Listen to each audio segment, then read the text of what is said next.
Hello, welcome to my channel study buddy Hindi. आज मैं आपको हिंदी की पुस्तक मेधा से पाठ 18 सत्यवादी हरिश्चंद्र पढ़ाने जा रही हूँ। प्रस्तावना। सत्यवादी हरिश्चंद्र। सत्यवादी हरिश्चंद्र। प्रस्तावना। सत्यवादी का क्या अर्थ है?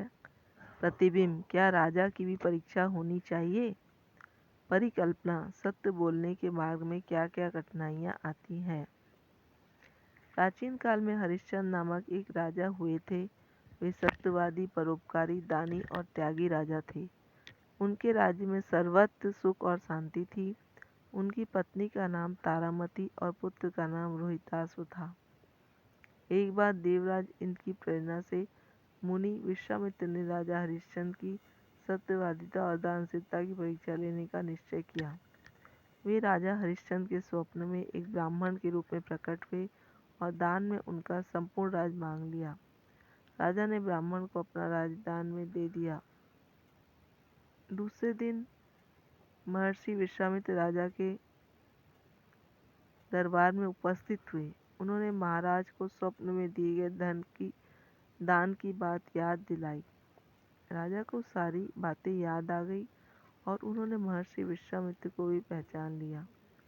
अब विश्वामित्र ने राजा से दक्षिणा मांगी। राजा ने मंत्री बापरे की लागलो কেন কি হলো রে তো এত বড় হাসছিলা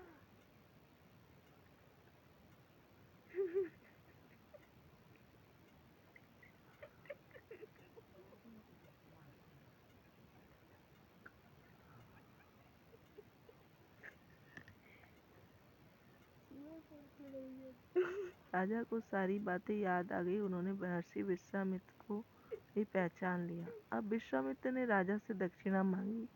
राजा ने मंत्री से दक्षिणा देने के लिए राजकोष से धन मंगवाया तो विश्वामित्र बोल पड़े, जब तुमने सारा राज दान में दे दिया तब राजकोष तुम्हारा कैसे रहा?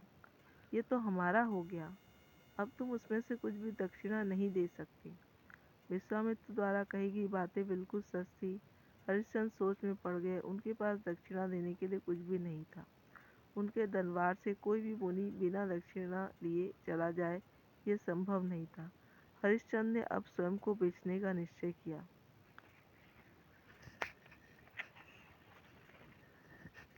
राजा को शमशान घाट के मालिक कालू नामक डोम ने खरीद लिया। तारामती और रोहितास को एक ब्राह्मण ने खरीदा। इस प्रकार राजा ने प्राप्त धन से विश्वामित्र को दक्षिणा दे दी। राजा अपनी रानी व पुत्र से अलग हो गए। तारामती, जो स्वयं पहले महारानी थी, अब ब्राह्मण के घर में बर्तन मांजने और चौका लगाने का काम करने लगी। राजा शमशान घाट पर पहरा देने लगे।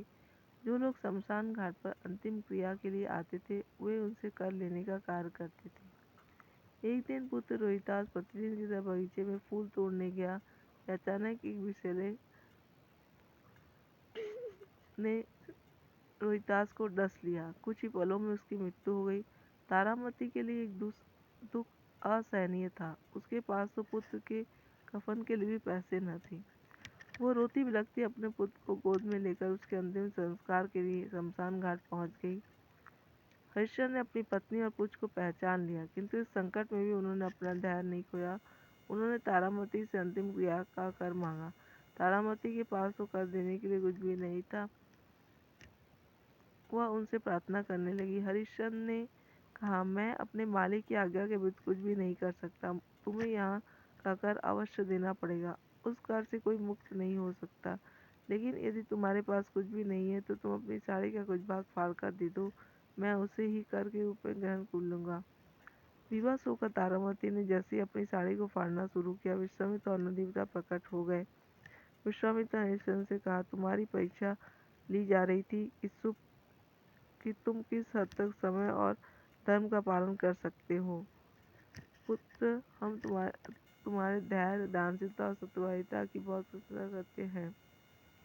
उन्होंने अपने पुत्र रोहितास को जीवित कर दिया और उनका पूरा राज्य लौटा दिया। राजा हरिश्चंद्र अपनी सत्यवादिता और दानशीलता के लिए अमर हो गए।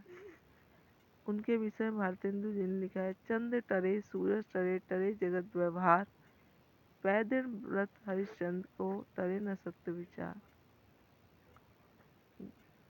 गुड बाय एंड जय हिंद।